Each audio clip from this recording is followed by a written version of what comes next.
आज का जय टॉपिक हिंद। है अधर्मस्तिकाए। अधर्म। अब अधर्म का जो यहाँ पे डेफिनेशन लिया गया है, उसका मतलब ये नहीं कि धर्म का ना होना। यहाँ पे अधर्म का मतलब डिफरेंट है।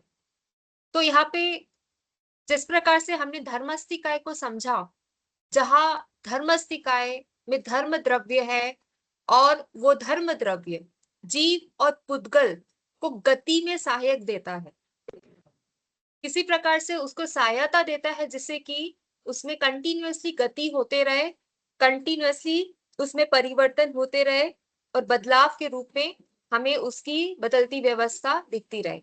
अब यहाँ पे जब अब अधर्मस्तिकाय का मतलब समझते हैं, तो अधर्मस्तिकाय का मतलब एक प्रकार से आप ये भी ले सकते हो कि वहां पे धर्मस्तिकाय का नहीं होना।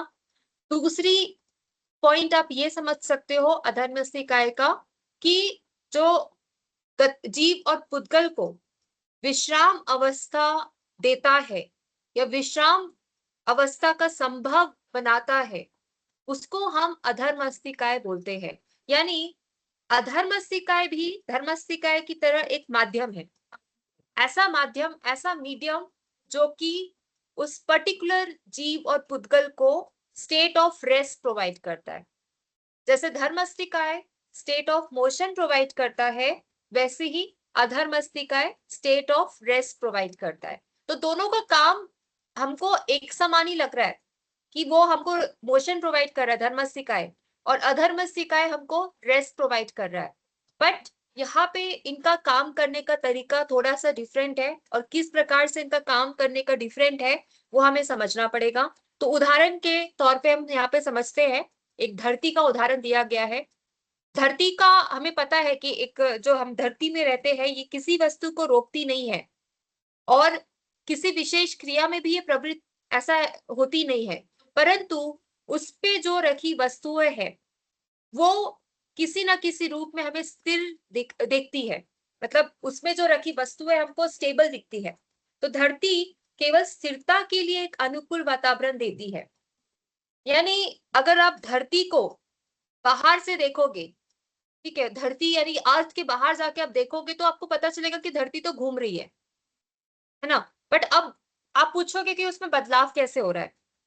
धरती घूम रही है तो धरती में बदलाव कैसे हो, मैंने धरती घूम रही है, धरती में बदलाव कैसे हो रहा है, धरती में कोई चीज स्थिर कैसी है, ये एक सवाल आता है। पर जब आप धरती के अंदर जाओगे और वहां पे रखी एक वस्तु को देखोगे, तो आपको लगेगा कि ये वस्तु तो एकदम स्थिर है, ये हिल नहीं रही है। तो यहाँ पे हम धरती को एज अ एक कंपोनेंट कंसीडर कर सकते हैं, एक प्लेटफॉर्म कंसीडर कर सकते हैं जो कि वो वस्तु को स्थिरता प्रोवाइड कर रही है। भले वो खुद हिल रही है, बट वो वस्तु जो उसके अंदर रखी है उसको वो स्थिरता और उसके स्थिरता के लिए एक वातावरण प्रोवाइड कर रही है। उसी प्रकार से जो अधर्म द्रव्य है वो कोई क्रिया नहीं कर रहा है, बल्कि वो जीव और पुद्गल को एक प्रकार से एक रूप, यानी कि एक स्टेट प्रोवाइड कर रहा है जहां पे उनको एक अनुकूल माध्यम तैयार हो रहा है जहां पे वो स्थिर रह सके।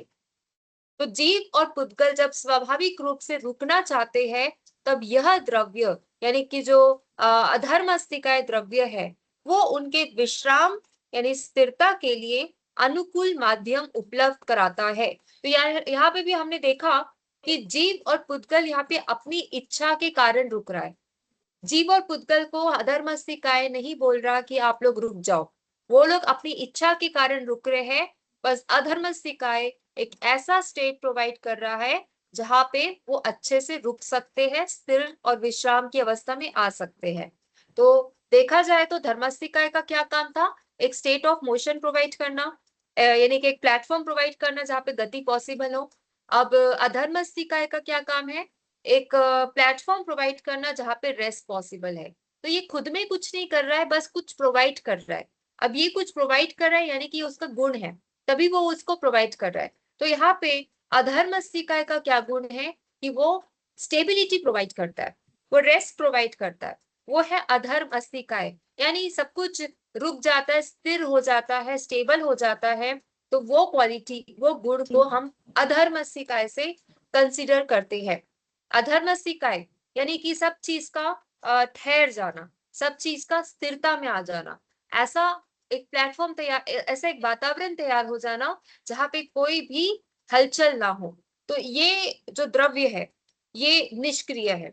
जैसे कि अभी हमने धर्मस्थिकाय के बारे में भी पढ़ा था कि धर्मस्थिकाय भी निष्क्रिय है, बस वो एक प्लेटफॉर्म प्रोवाइड कर रहा है। तो यहाँ पे ये द्रव्य जो है वो निष्क्रिय है और ये सिर्फ एक स्थिरता को संभव करने वाला सहायक कारण है, एक कॉजेशन है जिससे कि स्टेबिलिटी और एक स्थिरता, स्टेट ऑफ रेस्ट पॉसिबल है। तो ये गति रहित स्थिति में जीव और पुद्गल को सहयोग देता है। तो जब ये यहाँ पे अगर रेस्ट नहीं होगा, यानी जब अधर्मस्थिकाय नहीं होगा, तो हम क्या देखेंगे कि जीव और पुद्गल हमेशा घूमते ही रहेंगे, क्योंकि उनको ऐसा प्लेटफॉर्म नहीं मिलेगा जहां पे वो रुक सके, स्थिर हो सके।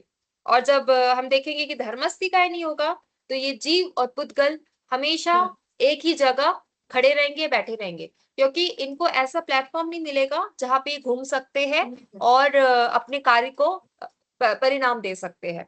तो देखा जाए तो जीव और पुद्गल को सहायता करने के लिए यहाँ पे धर्मस्थिकाय और अधर्मस्थिकाय का कंसेप्ट है। तो अधर्मस्थिकाय का कार्य क्या है, एक प्रकार से एक स्टेट ऑफ रेस्ट प्रोवाइड करना, और धर्मस्थिकाय का क्या कार्य है, एक स्टेट ऑफ मोशन प्रोवाइड करना। दूसरी पॉइंट ये है कि खुद में ये दोनों निष्क्रिय है, यानी खुद में ये कोई कार्य नहीं कर रहे हैं, सिर्फ इनके गुणों की वजह से हमें इनका स्थिरता और इनका जो मोशन है वो हमें दिखता है।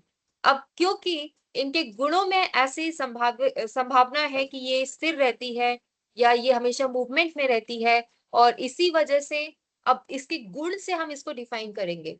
अब इसके खुद के क्रिया से हम इसको डिफाइन नहीं करेंगे, हम इसके गुण से इसको समझने की कोशिश करेंगे।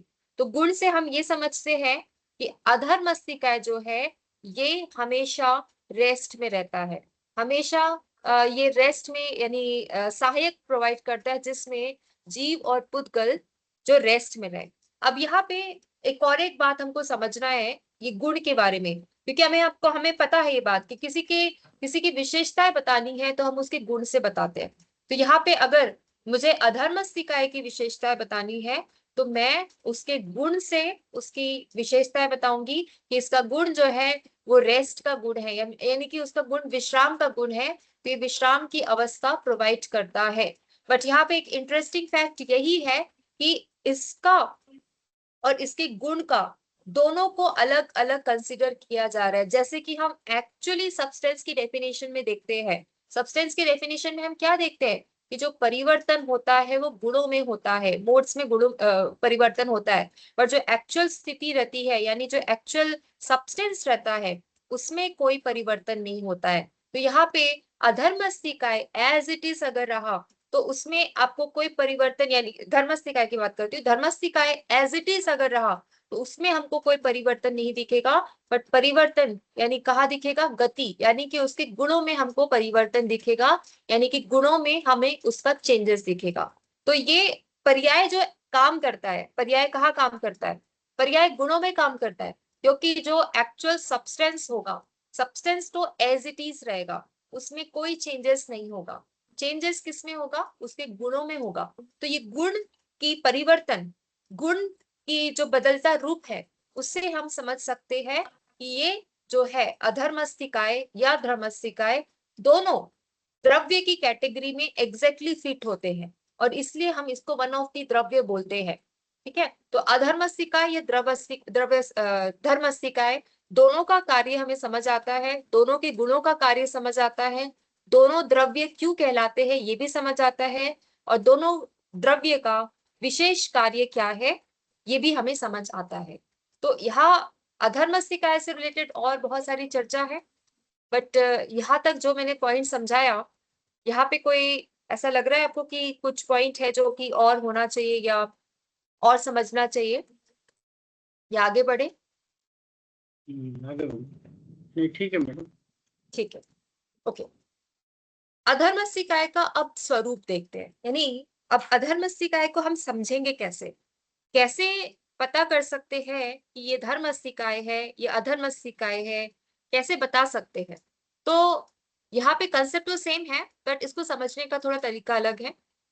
सबसे पहले तो जीव और पुद्गल की बात कर लेते हैं। जीव और पुद्गल की गति और स्थिरता धर्मस्थिकाय और अधर्मस्थिकाय, ये दोनों विशेष द्रव्यों के कारण पॉसिबल होती है। तो धर्मस्थिकाय का काम है गति प्रोवाइड करना, अधर्मस्थिकाय का काम है स्थिरता प्रोवाइड करना। तो दोनों का काम हमें यहाँ पे समझ आता है, और इन्हीं दोनों द्रव्यों के कारण, यानी ये दो स्पेसिफिक द्रव्य के कारण जो हमारा ब्रह्मांड है, यानी कि जो हमारा लोक है, और उसके बाहर के क्षेत्र यानी कि आलोक, ये दोनों में विभाजन निश्चित होता है। ऐसा क्यों? क्योंकि जो धर्मस्थिकाय और अधर्मस्थिकाय है, इसका जो कार्य क्षेत्र है वो लोक है, और लोक के बाहर इसका कार्य क्षेत्र नहीं है। तो जहां भी जीव है, पुद्गल है, काल है, धर्म अधर्म आकाश, ये सारे द्रव्य मौजूद है, उस क्षेत्र को ही लोक कहा जाता है। और यहाँ पे ही हम देख सकते हैं ये सारे द्रव्य एक साथ मिलके काम करते हैं, तो इनका क्षेत्र यही तक है। और जैसे कि बट आकाश का मैंने बताया था कि इसका क्षेत्र बाहर तक फैल जाता है, बट ये जो पर्टिकुलर ये जो द्रव्य है, इनकी जो काम होती है वो सब लोक में रह के होती है, और इसके बाहर सिर्फ जैसे मैंने बताया आकाश का विस्तार है, जिसको हम आलोक कहते हैं। तो इससे हमें ये समझ आता है कि धर्मस्थिकाय और अधर्मस्थिकाय, इनका गुण क्या है, फिर इनका कार्य क्षेत्र क्या है, और किस प्रकार से ये कार्य करते हैं, किस प्रकार से ये जीव और पुद्गल को एक व्यवस्था प्रोवाइड करते हैं, जिससे कि उनके कार्य ना रुके। तो यदि हमने माना कि गति का माध्यम यानी जो मोशन है, उसका अगर माध्यम अगर हम धर्म द्रव्य लेके चलते हैं, तो जो विश्राम का माध्यम होता है वो होता है अधर्म द्रव्य। तो यदि गति का माध्यम धर्म द्रव्य और विश्राम का माध्यम अधर्म द्रव्य लेके चलते हैं, बट अगर ऐसा ना हो, मतलब अगर ऐसा ना हो, तो वस्तु जो है उसकी गति और उसकी स्थिरता की कोई सीमा ही नहीं बचेगी। यानी अगर ये अपने प्लेटफॉर्म रेडी करके नहीं रखे, तो हमें समझ ही नहीं आएगा कि जो वस्तु है उसमें यानी कि उस जो पर्टिकुलर जीव है या पर्टिकुलर पुद्गल है, उसको कब तक अपने गति में रहना है, कब तक स्थिरता में आना है। एक प्रकार से देखा जाए तो उनमें ही बहुत सारे कॉन्फ्लिक्ट्स हो जाएंगे, कि हमें अगर प्लेटफॉर्म ही प्रोवाइड नहीं हो रहा है कि हम यहाँ पे रुक सके, तो कैसे रुकेंगे। जैसे कि अब रेलगाड़ी का देखते हैं, तो रेलगाड़ी सब जगह नहीं रुकती है, सिर्फ मतलब डेडिकेटेड स्टेशन में ही उसके रुकने की जगह प्रोवाइड की गई है। अब ऐसा नहीं बोलना है कि हाँ रुकती तो है, मतलब एग्जाम्पल को समझने के तौर पे उसका एक डेडिकेटेड स्पेस प्रोवाइड किया है जहाँ पे वो रुकती है। तो वैसे ही यहाँ पे जो अधर्म द्रव्य है वो एक स्पेस प्रोवाइड करती है जहाँ पे पुद्गल और जीव को एक प्रकार से रियलाइजेशन बोलो, या एक प्रकार से उनका अगर एक कंसीडर करते हैं, उनको एक पर्सोनिफाई करते हैं, तो उनका एक माइंडसेट तैयार हो जाता है जिससे कि वो वहां पे रुक सकते हैं। ठीक है, तो हमारी जो इच्छा है, इच्छा की जो पूर्ति जो कर रहा है वो धर्म और अधर्म द्रव्य कर रहा है। नहीं तो अगर हमें इच्छा होती कि हमें यहाँ पे रुकना है, बट वहां पे रुकने की व्यवस्था ही नहीं है, तो क्या हम रुक सकते हैं? नहीं रुक सकते।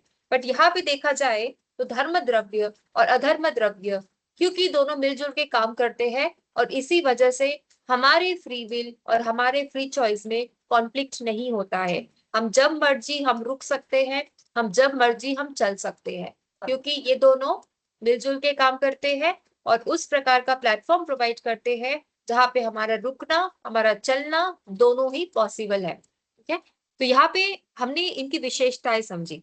यानी ये जो धर्म द्रव्य है और जो अधर्म द्रव्य है, इसमें ऐसा खास क्या है? किसी ने आपसे पूछा कि इसमें ऐसा खास क्या है, स्पेशलिटी क्या है ये दोनों की, तो आप इसको अच्छे से एक्सप्लेन कर सकते हो कि धर्म द्रव्य और अधर्म द्रव्य इतना स्पेशल और इतना ये स्पेशल द्रव्य है कि ये हमें रुकने की और हमें ठहरने की व्यवस्था प्रोवाइड करती है। नेक्स्ट पैराग्राफ देखते हैं। यदि हाँ ये हो गया, थर्ड पैराग्राफ देखते हैं। तो धर्म और अधर्म, धर्म अधर्म की अगर और बात करें, निष्क्रिय ये तो बात कर दिया, अगर इसके बारे में और बात करें तो ये पता चलता है कि ये जो दोनों द्रव्य है वो स्वतंत्र है। स्वतंत्र है इसलिए वो एक दूसरे से भिन्न है। हम ये नहीं बोल सकते कि दोनों का कार्य एक जैसा है, दोनों का कार्य बहुत अलग है। एक रेस्ट प्रोवाइड कर रहा है, एक मोशन प्रोवाइड कर रहा है, प्लस उनके कार्य करने का तरीका भी अलग है, और दोनों जो है वो स्वतंत्र द्रव्य है। लेकिन उन दोनों के पूरे लोक में समान रूप से विद्यमान है, इसलिए उन्हें अभिभक्त भी कहा जाता है, अभिभक्त भी कहा जाता है। और ये दोनों जो है यानी जो जीव और पुद्गल है, उनकी गति, उनके विश्राम पूरे लोक में सहायता करते हैं। और इसी कारण कहा जाता है कि धर्मस्तिकाए और अधर्मस्तिकाए पूरे लोकाकाश में व्याप्त है और ब्रह्मांड के संतुलन के लिए अनिवार्य है। और ये सबसे ही इंपॉर्टेंट पॉइंट है कि जो ब्रह्मांड में जो संतुलन बना हुआ है, वो संतुलन यानी कि जो सिस्टम है, प्लस सिस्टम बैलेंस सिस्टम है, जो सिस्टम है ऐसी नहीं है, ये व्यवस्थित सिस्टम है। और ये व्यवस्थित जो सिस्टम है, ये दोनों की पॉसिबिलिटी के कारण हो रहा है। जैसे कि हम बोलते हैं ना, एक फिलोसोफर थे, उनका नाम था एम्पीडोकल्स, ग्रीक फिलोसोफर। उनका उनका ऐसा मानना था कि जो हमारी वास्तविकता है ना, रियलिटी है यानी वास्तविकता, वो दो द्रव्य से बनी है, और दोनों द्रव्य अपोजिट है। यानी जैसे लव हेट हो गया, और जैसे आप भी बता सकते हैं, जो अपोजिट जो होते हैं, जिनके गुण अपोजिट होते हैं, जिनका कार्य करने का चीजें अपोजिट होता है, जैसे लॉन्ग शॉर्ट हो गया, हेवी लाइट, इस प्रकार के जो गुण है ना, इस प्रकार के जो वस्तु है जिसमें अलग अलग गुण है, उनका एक साथ रहना, ये सृष्टि का सबसे बड़ा चमत्कार है। क्योंकि दोनों की विशेषताएं अलग अलग है, दोनों का काम करने का तरीका अलग अलग है, बट दोनों का एक साथ होना, एक प्लेटफॉर्म में होना, और एक साथ संतुलित रूप में कार्य करना, ये सृष्टि का बड़ा ही चमत्कार है। और इसको बड़ी ही यानी कि स्पेशल रूप में तैयार किया गया है, डिजाइन किया गया है, जिसमें ये दोनों की काम की वजह से हमारा काम कभी इफेक्ट नहीं होता है। भले ये दोनों का काम टोटल अपोजिट है, एक दूसरे के कॉन्ट्रडिक्शन में काम करते हैं, बट हमेशा वो एक सिस्टमैटिक वे में काम करते हैं, इतना सिस्टमैटिक कि उनके कार्य की वजह से हमारा कार्य कभी खत्म या स्पॉइल नहीं होता है। तो वो फिलोसोफर बात करते हैं, क्योंकि ये दोनों जो क्वालिटीज है, यानी कि जो पॉजिटिव नेगेटिव, शॉर्ट लॉन्ग, ये दोनों जो क्वालिटीज है अपोजिट क्वालिटीज है, और इसी वजह से यही वास्तविकता का परिचय देती है। क्योंकि वास्तविकता वही है जो सबको समेट के ले चले, सबको एक स्थिरता प्रोवाइड करे, सबको एक स्टेबिलिटी प्रोवाइड करे, और सबको एक सिस्टमेटिक वे प्रोवाइड करे अपना जो कार्य है उसको करने का। तो जो वास्तविकता का इस प्रकार से परिचय देते वो कहते हैं, क्योंकि ये जो अपोजिट एट्रीब्यूट्स यानी कि अपोजिट गुण है, वो एक प्रकार की स्थिरता प्रोवाइड करती है, और इसीलिए ये जो अपोजिट्स होते हैं यानी कि जो कॉन्ट्रडिक्शन होते हैं, वही एक वास्तविकता का एक स्वरूप है, वही एक वास्तविकता की पहचान है। तो यहाँ पे हम धर्म और अधर्म द्रव्य की अगर इसको समझने की कोशिश कर रहे हैं, तो ये एक चमत्कार के रूप में ही हम समझ सकते हैं कि दोनों एक साथ रहते हैं और संतुलन प्रोवाइड करके रखते हैं, यानी कि एक प्रकार का बैलेंस प्रोवाइड करके रखते हैं, जिसमें किसी भी प्रकार की कोई गड़बड़ी ना हो। तो ये है अधर्मस्तिकाय का स्वरूप। अब ये नेक्स्ट है, ये जो लाइन है ये एज अ वर्स लिया गया है पंचास्तिकाय में, पंचास्तिकाय से, कि धर्मस्तिकाय और अधर्मस्तिकाय केवल सहायक कारण है। तो केवल सहायक कारण है, इसका क्या मतलब बनता है, ये हम आगे देखते हैं। तो अभी हमने पढ़ा धर्मास्तिकाय और अधर्मास्तिकाय के बारे में, उनके बारे में हमने ये जाना कि वे द्रव्य है। दूसरा पॉइंट हमने उनके बारे में यही जाना कि वो जीव और पुद्गल दोनों को गति यानी कि चलना, और स्थिरता यानी कि रुकना, ये दोनों में एज अ सहायक कारण, एज अ सपोर्टिव रोल के रूप में वो काम करते हैं। दूसरा पॉइंट हमने ये जाना कि वो स्वयं नहीं चलते, और न ही किसी अन्य द्रव को चलने के लिए मजबूर करते हैं। किसी भी अलग द्रव्य को वो फोर्स नहीं कर रहे हैं, प्लस वो खुद भी नहीं चल रहे, यानी कि वो निष्क्रिय है, वो स्वतंत्र है। बट वो ऐसी परिस्थितियां यानी कि ऐसी सिचुएशन डेवलप कर रहे हैं, जिससे कि जीव और पुद्गल वो अपने स्वभाव अनुसार गति या स्थिरता को प्राप्त कर सके। यानी जो जीव है, जैसे मैंने आप लोग को बच्चे का एग्जाम्पल दिया, उसका नेचर है कि वो भाग सकता है, दौड़ सकता है, उसमें एज अ स्वभाव है, तो वो भागेगा, दौड़ेगा, वो स्थिर नहीं रहेगा। और वैसे ही हम एकदम कोई सीनियर इंसान को ले ले तो उसमें वो स्वभाव थोड़ा कम दिखेगा, क्योंकि पहली बात तो वही है कि उसका नेचर अलाउ नहीं करेगा कि वो इतना भागे दौड़े, और दूसरी बात उसकी वजह से उसको वैसी परिस्थितियां नहीं मिलेगी जिससे कि वो ऐसा कार्य कर सके। बट अगर हम इसको एक अलग लेवल में देखें, जैसे अगर हम स्पेस की बात करते हैं, हमें पता है कि स्पेस में कुछ भी हो सकता है, यानी वहां पे कोई चीज सिस्टमेटिक नहीं अभी मिली है। तो अगर आप वहां पे चले गए, क्योंकि ग्रेविटी नहीं है, तो घूमते रहोगे ऐसा मानते हैं। तो यहाँ पे अगर वहां मतलब ऐसा कंसीडर किया जाए कि वहां पे अगर धर्मस्थिकाय और अधर्मस्थिकाय होगा, तो वहां पे एक प्रकार की स्थिरता, यानी कि जो रुकना है और जो गति है यानी जो चलना है, ये दोनों विद्यमान हो जाएंगे। बट क्योंकि वहां पे ऐसा दिखता नहीं है, और इसी वजह से हम बोल सकते हैं कि ये जो है सिर्फ जीव और पुद्गल के लिए व्यवस्था प्रोवाइड करती है, जिससे कि जीव और पुद्गल अपनी स्वभाव अनुसार गति या स्थिरता को प्राप्त कर सके। तो ये धर्मास्तिकाय और अधर्मास्तिकाय के जो रिलेटेड जो बातें हैं, इसको समझने के लिए जो एग्जाम्पल दिया गया है उसमें भी बहुत ही बड़ा यानी कि फैक्ट है और गहराई है। जैसे कि एग्जाम्पल वैसे बार बार ही हमने आपको बताया है मछली का, तो बस एक बार पढ़ देती हूँ। ये बिल्कुल वैसा ही है जैसे पानी मछली को तैरने में मदद करता है, पर पानी मछली को तैरने के लिए बाध्य नहीं करता। या दूसरा एग्जाम्पल, जैसे आंखें रंग को देखने में सहायता करती है, पर यदि मन विचलित हो तो रंग दिखाई नहीं देता। मतलब आंखें केवल सहायक है, मुख्य कारण नहीं है। तो ये एग्जाम्पल से आप समझ सकते हो, ये दो एग्जाम्पल से, कि सहायक रोल क्या होता है, यानी कि सपोर्टिव रोल क्या होता है। ये हमें कोई मजबूर नहीं करता है कि आप देखो, आप दौड़ो या घूमो। ये सारी वो परिस्थितियां डेवलप होती है, बट वो परिस्थितियां भी हमारे प्रति यानी हमारे अनुकूल चलती है, हमारे अपोजिट नहीं चलती वो।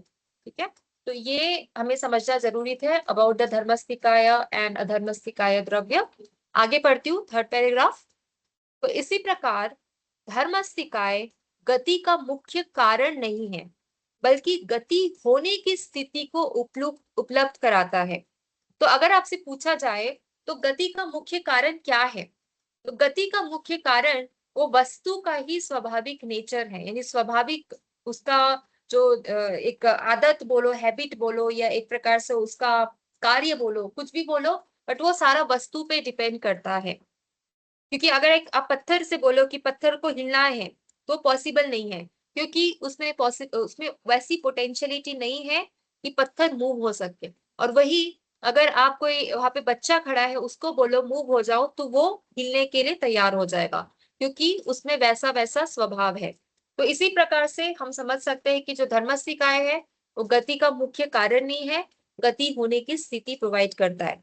तो जब जीव या पुद्गल स्वयं चलना चाहते हैं, तभी धर्मास्तिकाय उनका उनका साथ देता है। तो ये बहुत ही इंपॉर्टेंट पॉइंट है, क्योंकि हमें ये समझना है कि हमारे जो फ्री चॉइस है, ये हमारा जो फ्री विल है, वो किस लेवल में हमको मिला है, कि हमारे चाहने या चाहने या न चाहने से ही चीजें यहाँ पे हो रही है। ठीक है, काफी लोग फ्री विल को रिजेक्ट करते हैं, बट जो फ्री विल को मानते हैं उनके लिए एक एक प्रकार का ये स्ट्रॉन्ग पॉइंट है कि उनकी जो चाहत है या उनकी जो एक प्रकार से कामना है, उसी के अकॉर्डिंग वो मूव हो सकते हैं या रुक सकते हैं, और उसमें उसका धर्मस्थिकाय या अधर्मस्थिकाय उसको सपोर्ट करता है। तो यहाँ पे ये भी देख लिया कि अधर्मस्थिकाय जीव और पुद्गल को रुकने या स्थिर रहने में सहायक देता है। तो अगेन लास्ट पैराग्राफ, ये दोनों द्रव्यों की जो प्रकृति है यानी उनका जो नेचर है वो निष्क्रिय है, अर्थात ये स्वयं कोई कार्य या क्रिया नहीं करते। क्रिया केवल जीव और पुद्गल में ही होती है, जिन्हें क्रियावान कहा जाता है। ये भी एक इंपॉर्टेंट पॉइंट है कि जीव और पुद्गल को ही क्रियावान कहा गया है, क्योंकि अभी उसमें एक ऐसा स्टेट प्रोवाइडेड है, एक पोटेंशियलिटी है, जिसकी वजह से उसमें ये हलचल हो सकती है। तो इसलिए धर्मास्तिकाय और अधर्मास्तिकाय का कार्य केवल इतना है कि वे गति और विश्राम को संभव बनाते हैं और उनका कारण नहीं बनते। तो ये एक श्लोक दिया था धर्मस्थिकाय और अधर्मस्थिकाय के बारे में कि वो सिर्फ सहायक कारण है। ठीक है, और उसके बारे में जानते हैं और अलग वर्सेस जो दिए हैं उसके थ्रू कि वो किस प्रकार से काम करते हैं, उनका नेचर क्या है और जीव और पुद्गल में कितनी सहायता करते हैं। बट उससे पहले अगर आपको कुछ यहाँ पे डाउट है या कुछ क्लैरिटी करनी है तो आप पूछ सकते हो, फिर हम आगे बढ़ते हैं। नहीं तो आप लोग मैडम ही थोड़ा थोड़ा एक बार बताइए कि आप लोग को क्या समझ आया, इतना मैंने जो आ, कब से बोल रही हूँ उसमें आपको कितना समझ आया, आप लोग एक बार बताइए। मैडम श्लोक कितने नंबर का है मैडम? ये एक्चुअली 90 से 105 के बीच में ही आता है, जैसे मैंने कल भी बताया आपको। 90 से हाँ 105 के बीच में ये श्लोक आता है। इस बार मैंने ठीक लिखा है। नहीं है श्लोक का नाम क्योंकि वो बहुत कॉम्प्लिकेटेड हो जाता है, वो अगर शब्द के थ्रू थ्रू जाएंगे तो। मैडम आज की क्लास में मुझे वो आपका एग्जाम्पल में एक वो नया समझ में आया। वो धर्मात्मिका को बोले ना, जैसे आंखें रंग को देखने से सहायक करती है। वो मछली का तो हमें कभी सर्वत्र वो मछली का एग्जाम्पल ही देते हैं ना, किसी भी किताब पढ़े तो। ये तो मुझे नया लगा, आंखें हम्म। रंग को देखने में सहायता करती है, पर यदि मन विचलित हो तो रंग नहीं दिखाती है। ये तो मुझे आज के क्लास में नया समझ में आया। हाँ, ये एग्जाम्पल पंचाशिका में ही दिया है, वहीं पंचाशिका से में लिया है गया मैडम? है। हाँ, वहीं से ये हाँ एग्जाम्पल लिया गया है। हाँ हाँ, मैं पंचाशिका ही पढ़ती हूँ। हाँ, एक बार आप पढ़िए तो उसमें हाँ क्लैरिटी। आप पढ़ती जब पढ़ हूँ। रहे हो ना उसमें, तो वो जो शब्दकोश दिया है ना, हाँ शब्दकोश को पढ़िए। हाँ मैडम, हाँ मैडम, क्योंकि अभी तो हाँ मैं हाँ उसका एक्सप्लेनेशन यहाँ पे बता ही रही हूँ। शब्दकोश हाँ मैंने यहाँ पे ऐड नहीं किया है क्योंकि फिर वो हमको फिर वो पूरा लैंग्वेज ही सीखना पड़ेगा, वो हर शब्द का मीनिंग लैंग्वेज। बट हमारा पर्पस लैंग्वेज सीखना नहीं है यहाँ पे, उसका मतलब हाँ सीखना है। हाँ तो मैडम। मैंने अभी वो नहीं अभी ऐड किया है। हाँ, अभी तो मैं 35 to 40 हम्म। तक ही पढ़ी हूँ मैडम। हम्म। श्लोक उतना ही पढ़ी हूँ, ये बाद में आया ना। हाँ हाँ हाँ, तो जब भी आप पंचाशिकाय जो ग्रंथ है वो लेते हो तब उसको आप उसका शब्दकोश है उसको हाँ पढ़ने की मैडम, कोशिश करिए, उसको समझने की हाँ कोशिश करिए कि शब्द का हाँ अर्थ क्या हाँ है। क्योंकि मैंने जब हाँ आपको थोड़ा सा वो बता रही थी स्टार्टिंग में कि पंचाशिकाय पढ़ना कैसे है, जो हाँ कि आचार्य जो आचार्य कुंदे कुंदे वो खुद बताते हैं कि पंचाशिकाय पढ़ना कैसे है। तो वो यही बताते हैं कि आपको ये जो शब्द है शब्द की गहराई में उतरना पड़ेगा, शब्द हम्म। को समझना पड़ेगा, शब्द का अर्थ समझना पड़ेगा, और उसके हाँ बाद ही आप शब्द का जो इस्तेमाल हुआ है वो कैसे हुआ है उसको समझ सकते हैं। हाँ ठीक है सब, जी आगे बढ़े। जी। ये वाला साइड हो गया, अभी नेक्स्ट साइड पढ़ते हैं। हाँ, अधर्म द्रव्य का स्वरूप और उसका कार्य। तो अधर्म द्रव्य अस्तिकाय द्रव्य है, ये हमें मालूम है। अस्तिकाय मतलब something which is in existence, जिसका एग्जिस्टेंस है, जिसका विस्तार रूप है और जिसको हम डिफाइन कर सकते हैं। तो इसका जो डिफाइन रूप है यानी कि जो इसका विस्तार है वो कहाँ तक है, ये केवल लोक तक ही सीमित है। ये क्लैरिटी हो गई है कि ये जो है ये सिर्फ लोक तक ही सीमित है और आलोक में अधर्म द्रव्य का अस्तित्व नहीं माना गया है। तो अस्तिकाय इस सेंस में लिया गया है कि इसका जो एग्जिस्टेंस है यानी कि इसका जो अस्तिक नेचर है वो सिर्फ और सिर्फ लोक तक ही सीमित है। जब आलोक की बात करें तो ये वहां तक नहीं जाता। आचार्य नेमी चंद्र जिन्होंने द्रव्य संग्रह के बारे में बताया है, तो द्रव्य संग्रह में वो बताते हैं कि धर्म द्रव्य और अधर्म द्रव्य वस्तुओं, जीवों और पुद्गलों की गति और विश्राम के मुख्य कारण नहीं होते, वे केवल सहायक वातावरण यानी कि सपोर्टिव कंडीशन प्रोवाइड करते हैं। तो मुख्य कारण नहीं होते हैं ऐसा बताया गया है। तो ये जब हम कॉजेशन पढ़ते हैं यानी कॉज एंड इफेक्ट की थ्योरी पढ़ते हैं, तो कॉज एंड इफेक्ट की थ्योरी में ये समझना बहुत जरूरी है कि कॉजेशन क्या है यानी निमित्त कारण क्या है, उपदान कारण क्या है और सेल्फ कॉस्ट क्या होता है। ये सारी जो पॉइंट्स है, टर्मिनोलॉजी है, इसको समझना काफी इंपॉर्टेंट हो जाता है, नहीं तो कॉजेशन समझ नहीं आता है। जैसे हम कॉसा सुई बोलते हैं, कॉसा सुई एक टर्मिनोलॉजी है जिसमें हम बोलते हैं कॉज इन इटसेल्फ, क्योंकि हम जब कॉज की कॉज का कॉज इस प्रकार से हम एंड कॉज पे जाते हैं तो हमें पता चलता है कि एंड कॉज का यानी जो एकदम प्राइमर कॉज है, जो प्राइमरी कॉज है, उसका कोई कॉज नहीं है ना, वो कॉज इन इटसेल्फ है। तो यहाँ पे जब हम एक प्रकार से कॉज की बात कर रहे कि इसका जो जीव है, ये पुद्गल है, यानी जो धर्म द्रव्य अधर्म द्रव्य है, वो एक प्रकार का सहायक प्रोवाइड कर रहा है, मुख्य कारण नहीं है। तो मुख्य कारण कौन है, मुख्य कारण कौन है, वो कॉजेशन डिफाइन करता है। वो जो पुद्गल की बात कर लो या जीवों की बात कर लो, उसको घूमना या ना घूमना एक प्रकार से तो उसकी इच्छाओं पे बेस्ड है, जैसे कि अभी एग्जाम्पल के थ्रू समझा। दूसरा, इच्छाओं के साथ साथ उसमें वैसा गुण होना, वो भी इंपॉर्टेंट है, वो भी मायने रखता है। तो धर्म द्रव्य, थर्ड और आखिरी पैराग्राफ पढ़ रही हूं मैं। तो धर्म द्रव्य उन जीवों और पुद्गलों की मदद करता है जो पहले से ही गति में हो। ये सबसे इंपॉर्टेंट पॉइंट है, क्योंकि मैंने बोला जैसा अगर उसका गुण है तभी उसमें उसमें उसको सहायता मिलेगी, अगर उसमें उसका गुण नहीं है तो उसमें उसको सहायता नहीं मिलेगी। और ये बिल्कुल वैसे ही है जैसे पानी मछली को तैरने में सहायता करता है। सेम एग्जांपल, तो पानी मछली को अपने आप नहीं चलाता, अगर मछली स्थिर है तो केवल पानी के कारण वह चलने नहीं लगेगी। ये भी एग्जांपल इंपॉर्टेंट है कि अगर मछली खुद नहीं चलना चाहती तो उसको सहायता नहीं मिलेगी चलने के लिए। मछली खुद तैरना चाहती है, इसी वजह से उसको सहायता मिलती है तैरने के लिए। और उसी तरह यदि कोई जीव या पुद्गल स्थिर है तो केवल धर्म द्रव्य उसकी गति नहीं करवाता, वह सिर्फ गति करने वालों को अनुकूल परिस्थितियां प्रदान करता है। तो जहां पे धर्म द्रव्य का कार्य रुक रहा है या वहां पे उसका काम नहीं देखने को मिल रहा है, वहां पे हमें देखते हैं कि अधर्म द्रव्य एक्टिव हो जाता है। इस प्रकार से दोनों कैसे मिलजुल के काम करते हैं, ये काफी इंटरेस्टिंग है। और इससे हमें समझ आ सकता है कि जो सिस्टम है, जो यूनिवर्सल सिस्टम है, जो रीति है, जो रीत है, वो कितना सिस्टमेटिकली बनाया गया है। आगे पढ़ते हैं नेक्स्ट पॉइंट, धर्म और अधर्म द्रव्य का वास्तविक कार्य। जैसे पानी और छाया केवल सहायक होते हैं, कारण नहीं होते, इसी प्रकार अधर्म द्रव्य उन जीवों और पुद्गलों की सहायता करता है जो पहले से ही विश्राम अवस्था में हो।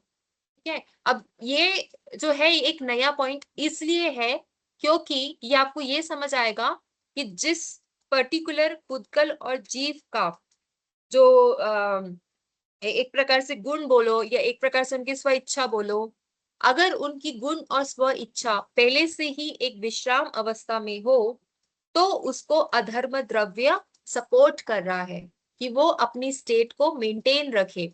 तब उसको कैसे ऐसे कोई पुश नहीं आएगा कि अब आप हिलने लगो, ये मूव होने लगो। धर्म द्रव्य यहाँ पे आके फाइट नहीं करेगा कि तुम कब से अधर्म द्रव्य की बात मान के चल रहे हो, रुके हुए हो, अब मेरी बात मान के चलो और चलो करके, इस प्रकार से वहां पे नहीं होगा। तो अधर्म द्रव्य वहां पे सहायता दे रहा है उस जीव और पुद्गल को जो पहले से ही विश्राम अवस्था में हो, और वहां पे किसी भी प्रकार का इंटरफेरेंस हम अधर्म द्रव्य यानी जो धर्म द्रव्य है उससे हम नहीं देखते। अब यहाँ पे एग्जाम्पल दिया है, जैसे किसी पेड़ की छाया यात्रियों को आराम करने में सुविधा देती है, छाया किसी चलते हुए व्यक्ति को रोकती नहीं है। यदि कोई जीव और पुद्गल चल रहा है तो अधर्म द्रव्य उसे रोकता नहीं है, वह केवल स्थिर रहने वालों को आराम की सहायक स्थिति देता है। तो ये भी बहुत एग्जाम्पल है कि किसी भी प्रकार का इंटरफेरेंस, किसी भी प्रकार की एक पुश और एक प्रकार का मोटिवेशन बोलो या एक प्रकार का, एक बोलते हैं ना कि एक स्टेट, मतलब किसी भी प्रकार का रोक टोक ये नहीं करता है। ये सिर्फ एक लेवल या एक प्लेटफॉर्म प्रोवाइड करता है जहाँ पे आराम की स्थिति मौजूद हो और जहाँ पे जो जीव है या पुद्गल है अपनी इच्छा अनुसार आराम कर सकते हैं या वो अपने मोशन को कंटिन्यू कर सकते हैं। तो शॉर्ट में बोला जाए तो धर्म द्रव्य जो है गति में सहायता, लेकिन गति करवाता नहीं है। अधर्म द्रव्य विश्राम में सहायता, लेकिन वो रोकता नहीं है, और यही इन द्रव्यों का वास्तविक और महत्वपूर्ण कार्य है।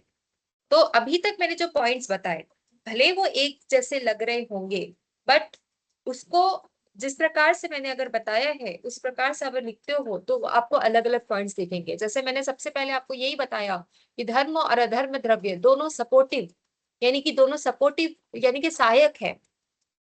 दूसरा मैंने बताया कि वो निष्क्रिय है। तीसरा मैंने बताया कि वो स्वतंत्र है।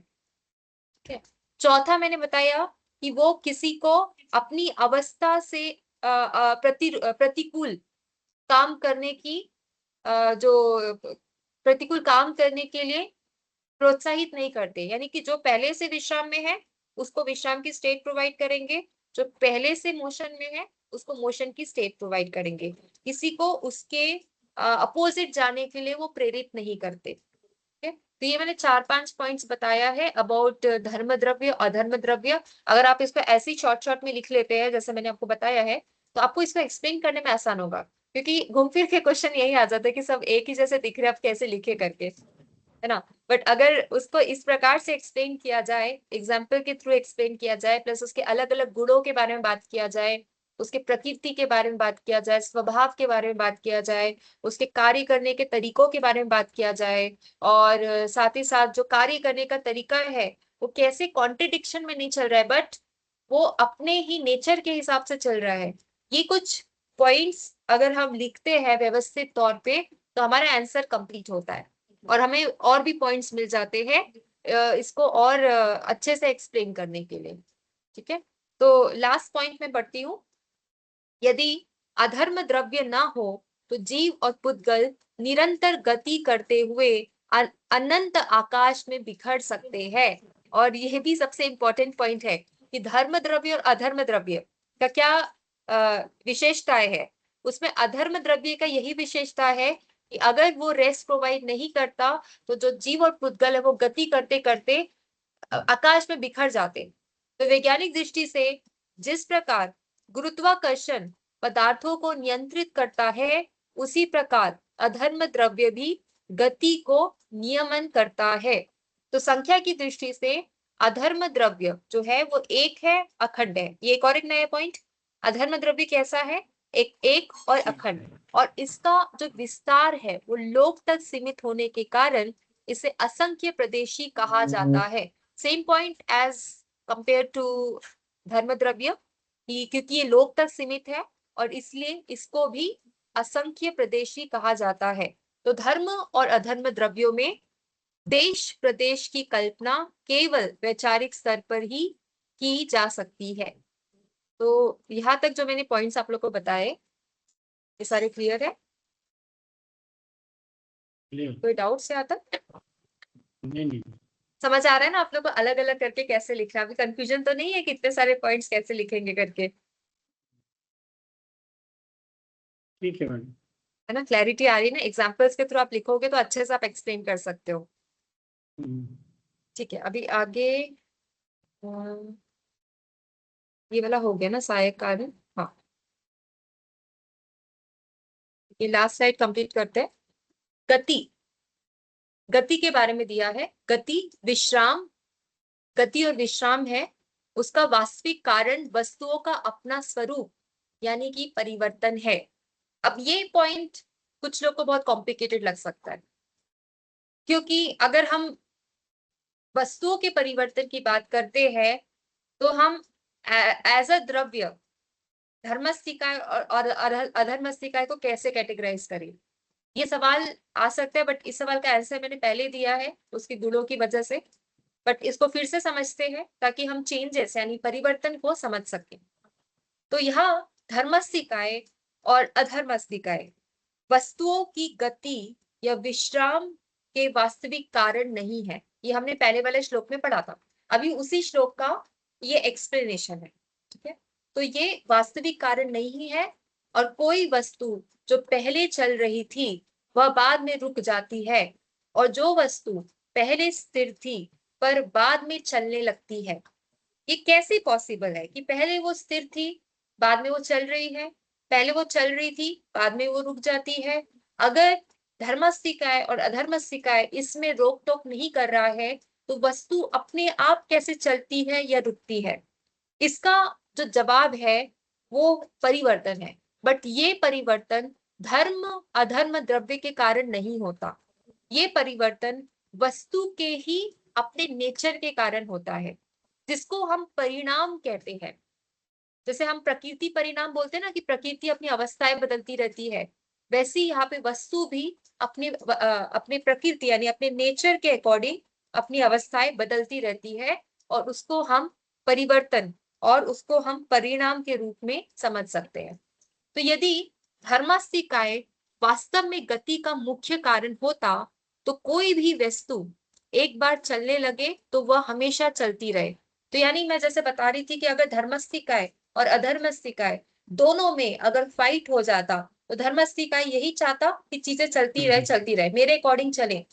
अधर्मस्तिकाय क्या चाहता कि चीजें हमेशा रुकी रहे, मैं यहाँ पे काम करूं और मेरी तरह से चीजें वैसे चले। बट दोनों का एक साथ काम करना, अपोजिट होने के बावजूद दोनों का ऐसे सिस्टमेटिक काम करना, ये एक समझने वाली बात है। तो वास्तविकता को समझने के लिए ये दोनों यानी धर्मस्थिकाय और अधर्मस्थिकाय, इनका नेचर समझना, जो कि कभी चीजों को रोकती नहीं या कभी चीजों को चलने देती है, ये क्यों होता है? उसके स्वभावगत परिवर्तनों से होता है। तो इसको ये सेकंड पैराग्राफ फिर से पढ़ती हूँ। यदि धर्मस्थिकाय वास्तव में गति का मुख्य कारण होता, तो कोई भी वस्तु एक बार चलने लगे तो वह हमेशा चलती ही रहती। इसी तरह यदि अधर्मस्थिकाय वास्तव में रुकने का कारण होता, तो कोई वस्तु एक बार रुक जाए तो वह कभी चल नहीं सकती थी। पर ऐसा नहीं होता, क्योंकि गति और विश्राम वस्तु के अपने स्वभावगत परिवर्तनों से होता है, और ये हमारी फ्री विल और फ्री चॉइस को एक सपोर्ट करता है। ठीक है, तो सरल शब्दों में धर्म और अधर्म द्रव्य केवल सहायक स्थितियां प्रदान करते हैं, लेकिन वे किसी वस्तु को ना तो चलाते हैं और ना ही रोकते हैं। वस्तु अपनी अवस्था में चलते या रुकते हैं, और अपने अंतर परिवर्तन से वो ये सारी चीजों को प्राप्त करते हैं। तो वस्तु की क्या खासियत है कि उसमें परिवर्तन होता है, वो परिवर्तन उसके प्रकृति परिणाम रूप में होता है, और वो प्रकृति की वजह से उसको चलना या रुकना जो भी उसको करना है वो होता है। बट जो चलने या रुकने की जो अवस्था सिचुएशन या कंडीशन प्रोवाइड करती है, वो कंडीशन क्या होता है? वो कंडीशन धर्मस्थिकाय और अधर्मस्थिकाय का नेचर के रूप में होता है। अभी यहाँ तक हमने ऑलमोस्ट दोनों, जो अधर्मस्थिकाय है उसके नेचर, उसके काम करने का तरीका, और किस प्रकार से वो धर्मस्थिकाय से मिलजुल के काम करती है, कोई उसमें बंदी नहीं है, पाबंदी नहीं है, रोक टोक नहीं है। तो इतना हमने सीखा अभी उसके स्वरूप के बारे में, और परिवर्तन कैसे होता है इसके बारे में। यहाँ तक आपके कोई सवाल, ऐसा कोई पॉइंट जो समझ नहीं आया हो द्रव्य के बारे में जो पढ़ रहे हैं? तो ही स्लाइड है, अगर चाहे मैम तो अभी खत्म कर जो सकते हैं, टाइम लास्ट अभी आपने जो लास्ट पॉइंट बताया कि वस्तु का स्वभाव, उनका कुछ भी नहीं है, अगर नहीं तो वो चलाते रहेंगे, या if they would have been mean partial होते तो ऐसे करते। अब वस्तु का स्वभाव मतलब समझ लो जीव का ही स्वभाव है। तो परिवर्तन हमारे कारण, मेरे को चलना है तो आई विल चलूंगी, मुझे रुकना है तो मैं रुकूंगी। सो ये मेरा परिवर्तन का स्वभाव है। तो वहां पर कोई पर्याय नहीं हो रही है धर्मास्तिकाय में, राइट? इसको ऐसे समझिए ना। नहीं ऐसे नहीं, पर्याय है। क्यों? क्योंकि उसका हाँ, गुण गति है ना। हाँ, तो हम तो पर्याय किसका लेते हैं? गुण का लेते हैं या सब्सटेंस का लेते हैं? गुण का लेते हैं। हाँ, हाँ, उस हिसाब से उसमें तो परिवर्तन है। साथ में परिवर्तन चल रहा है, तो वस्तु का भी परिवर्तित हो रहा है, और इवन धर्मास्तिकाय भी इक्वली, मतलब हैंड टू हैंड ही चल रहा है ना। परिवर्तन का पर्याय जो है वो हैंड टू हैंड परिवर्तन चल रहा है, बट हाँ, परिवर्तन यहाँ पे वस्तु को हमेशा चेंज कर देता है। वस्तु जो है वो खत्म हो जाएगी, परिवर्तन इतना हो जाएगा कि वस्तु खत्म हो जाएगी टोटली, हाँ, है ना। ओके, बट हाँ, हाँ, धर्मस्थिकाय वो हमेशा रहेगा। बट वन उसका पॉइंट ऑफ शाश्वत रूप टाइम, है, हाँ, परिवर्तन वन हो रहा है पॉइंट बट, ऑफ, यस, है ना, वो ठीक। हमेशा रहेगा, इससे तो वो द्रव्य कहला रहा है। वस्तु का क्या है, उसका एक टाइम है, टाइम काल खत्म हुआ, वस्तु खत्म हुआ। बट एज अ द्रव्य अगर हम समझते हैं धर्मास्तिकाय को, तो उसका रूप जो है वो हमें देखने को मिलेगा, कंसिस्टेंटली वो चेंज हो रहा है, परिवर्तन हो रहा है, बट उसकी जो एज इट इजनेस है, यानी कि उसका सब्सटेंस फूड है, वो हमें देखने को मिलेगा, और इसीलिए उसको एज अ द्रव्य कैटेगराइज किया गया है। पूरा क्लियर हुआ? वस्तु में और क्या डिफरेंस है मैडम? वस्तु और हाँ, द्रव्य में क्या डिफरेंस है मैडम? वस्तु वस्तु और माने द्रव्य में कोई भी जीव, हम खुद को ही अच्छा, ले लो, हम अपने एज अ प्रकृति ले लो ऐसा, तो हमारा तो पता है कि हमारा ये जो बॉडी है वो नष्ट होने वाला है, अभी उसमें परिवर्तन हो रहा है, बट एक टाइम बाद तो नष्ट हो जाएगा। लेकिन वो भी पुद्गल द्रव्य है ना, हम्म? वो हमारा बॉडी में एक पुद्गल द्रव्य भी है पुद्गल ना से मैडम? बना हुआ द्रव्य है, पुद्गल द्रव्य नहीं है, वो पुद्गल से बनाया हुआ एक वस्तु है, पुद्गल का ऐसा कंटेंट है कौन उसमें। हाँ, तो पुद्गल सा? एज अगर सब्सटेंस उसको लेके चल, तो पुद्गल तो कहीं ना कहीं रहेगा एज एन एलिमेंटल फॉर्म और समथिंग, पर जो पुद्गल से ओ, जो बनी हुई चीज है, फाइनल जो प्रोडक्ट है, वो प्रोडक्ट नहीं रहेगा एज इट इज। जैसे वुडन है, टेबल है ना, टेबल टूट जाएगा, बट उसका जो वुड है, यानी वुडनेस या उसकी जो सब्सटेंस है, वो तो रहेगा। ओ, पुद्गल से हम्म। बने हुए वस्तु को हम द्रव्य नहीं कह सकते, ऐसा है ना मैडम? हाँ, मतलब समझने के लिए आप तो समझ सकते हो कि हाँ, हाँ, वो ये तो मुझे फाइनल प्रोडक्ट नया है ना, लग रहा है। उसको एक बार टुकड़े में डिवाइड करे, तोड़ दिया, तो वो एज इट इज नहीं रहेगा ना। जैसे अभी इसके लिए बहुत सुंदर से एग्जाम्पल दिया जाता है हमेशा, अपने वो देखा है वो मूवी, शिप ऑफ थीसस करके एक मूवी है, वो शिप ऑफ थीसस में एक्चुअली ऑर्गन डोनेशन से रिलेटेड मूवी है, उसमें यही बताया है कि ऑर्गन डोनेशन के बाद क्या वो व्यक्ति सेम रहता है या व्यक्ति चेंज हो जाता है। यानी मुझे अगर किसी और की ऑर्गन मिल जाती है, तो क्या मैं यही रहूंगी जो आपको दिख रही हूँ, या मैं चेंज हो जाऊंगी, मे बी मेरे को आप कुछ किसी और के लग जाए या कुछ, तो क्या मैं सेम रहूंगी या मैं कुछ और हो जाऊंगी, तो वो एक प्रकार का उस मूवी में दिखाया गया है।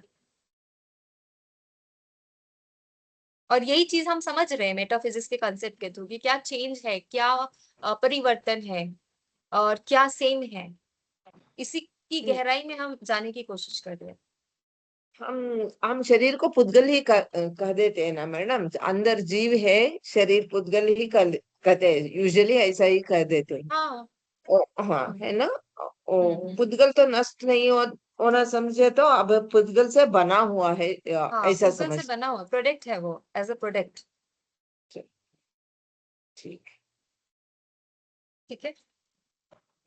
ठीक है। और कुछ क्वेश्चंस आप लोग के? अनिल जी, थोड़ा क्लैरिटी आया है आपके क्वेश्चन में, वो जो मैंने आपको ठीक है।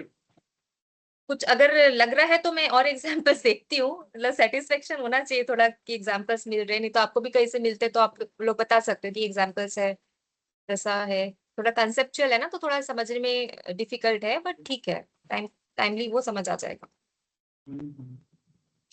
एक इन्फ्रेंस ये भी ले सकते हैं मैडम, जो अजीब चीजें हैं वो तो घूमती रहेंगी, जैसे आपने कहा वस्तु के स्वभाव की वजह से वो रुकती है, और अधर्म धर्म उसको सहायता देता है तो रुक जाती है।